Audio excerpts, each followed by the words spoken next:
Assalamualaikum warahmatullahi wabarakatuh. Selamat pagi semuanya. Nah, di mata pelajaran desain grafis percetakan pada pagi hari ini, saya akan memberikan materi sebuah penggabungan teks dan gambar pada Photoshop.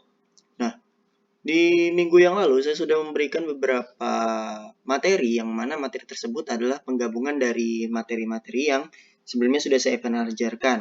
Nah, namun di sini kita akan lebih mengetahui bagaimana sih cara kita menggunakan software desain grafis selain yang sudah kita pelajari sebelumnya, yaitu mengenai CorelDRAW.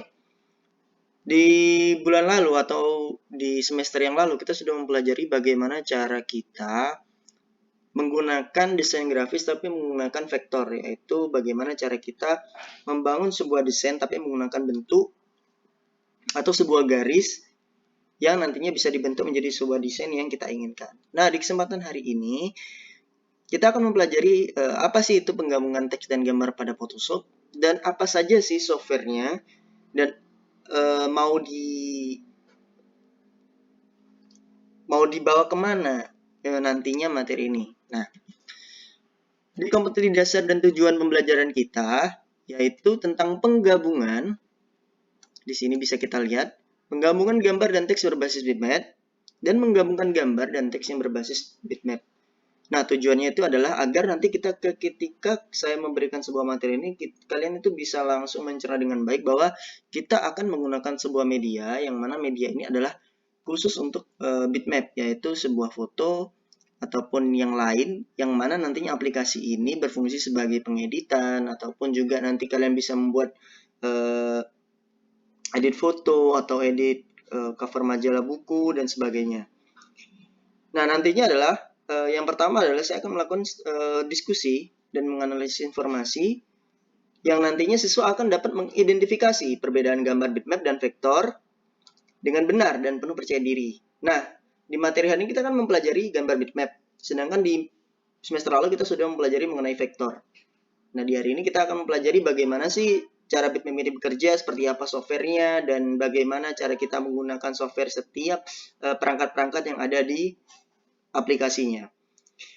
Nah, setelah berdiskusi, setelah kalian mendengarkan video ini, kalian dapat menyebutkan software apa saja yang terdapat pada gambar bitmap.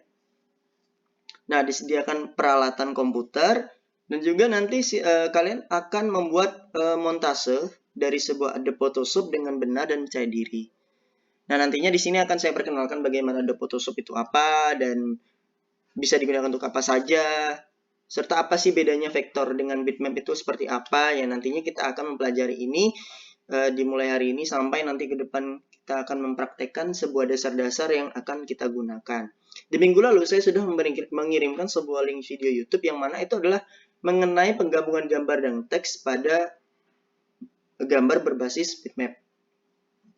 Nah, selanjutnya apa sih pengertian Adobe Photoshop? Nah, Adobe Photoshop atau biasa disebut dengan Photoshop sendiri merupakan perangkat lunak editor citra buatan Adobe System yang dikhususkan untuk pengeditan foto. Diingat-ingat sekali lagi, untuk pengeditan foto atau gambar dan pembuatan efek. Nah, nantinya di sini nanti kita akan mengedit sebuah foto ataupun gambar yang kalian punya masing-masing. Kita akan apakan foto kita tersebut? Nah, di Photoshop ini nanti kita bisa mempercantik, mempergelap, atau saturasi, atau sebuah cahayanya terang atau tidaknya, mulus atau tidaknya, sehingga menghasilkan sebuah perpaduan warna yang nantinya foto tersebut bisa sangat indah menurut kalian sendiri, karena kan kalian sebagai desainernya. Nah, Photoshop banyak digunakan oleh fotografer dan perusahaan iklan sehingga dianggap sebagai pimpinan dasar atau market leader sebagai perangkat lunak pengolah gambar atau foto, dan bersama Adobe Acrobat. Nah, Photoshop juga merupakan produk produksi terbaik dari Adobe System. Nah, kebanyakan nih para fotografer yang sudah memfoto dan mengedit fotonya, dia biasa menggunakan Adobe Photoshop karena memang perangkat ini sangat mendukung seseorang ketika ingin mengedit sebuah foto jauh lebih baik lagi. Nah, pada dasarnya Photoshop ini ada beberapa jenis, yaitu Photoshop CS, yaitu Creative Suite, merupakan versi ke-8 dari Adobe Photoshop. Adobe Photoshop CS2 merupakan versi ke-9, Adobe Photoshop merupakan versi 10, dan Adobe CS4 adalah versi ke-11. Dan seterusnya sampai Adobe CS7 dan seterusnya. Nah, untuk lebih lanjut lagi, apa sih itu Photoshop? Tadi kan sudah dijelaskan bahwa Photoshop itu merupakan salah satu aplikasi perangkat lunak untuk editor foto atau gambar yang dikeluarkan Adobe System dikhususkan untuk atau gambar pembuatan efek atau layer style. Nah, perangkat lunak yang satu ini banyak digunakan oleh fotografer digital dan perusahaan iklan. Terutama yang paling penting adalah Photoshop ini dikhususkan sebagai perangkat lunak yang digunakan untuk mengedit gambar dalam format bitmap. Foto adalah salah satu gambar dengan format bitmap, oleh karena itu Photoshop banyak digunakan oleh para fotografer. Nah, itu tadi gambaran mengenai Photoshop. Nantinya kita akan menggunakan media Photoshop di komputer kalian masing-masing. Untuk hari ini mungkin kalian saya tugaskan untuk melihat di YouTube apa sih aplikasi Photoshop dan kegunaannya apa saja. Nanti akan saya kirimkan modul pembelajaran sehingga nanti ketika kalian sudah tatap muka dengan saya, kita langsung praktik di situ bagaimana cara mengaplikasikan sebuah gambar, penggabungan teks dan gambar sehingga menjadi satu kesatuan. Untuk itu perlu diperhatikan karena kita sudah ada di semester genap yang mana nantinya akan jauh lebih sulit lagi dikarenakan ini menjadi tantangan kalian sendiri karena ini adalah sebuah aplikasi yang baru untuk kalian, sehingga saya berharap kalian bisa mencermati baik-baik materi ini dan kalian bisa lebih memilih apakah kalian lebih condong kemana untuk mengedit sesuatu, apakah di Corel atau di Photoshop.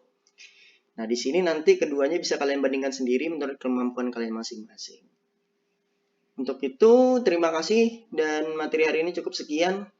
Apabila ada yang ditanyakan, langsung japri di grup WA saja atau japri ke saya, sehingga nantinya bisa saya jawab ada pertanyaan-pertanyaan apa saja yang perlu saya jelaskan pada kalian. Atau ada sesuatu yang kalian janggal sehingga kalian perlu bertanya, silakan saja. Bisa di WA, di grup, ataupun di WA saya pribadi. Terima kasih. Assalamualaikum warahmatullahi wabarakatuh.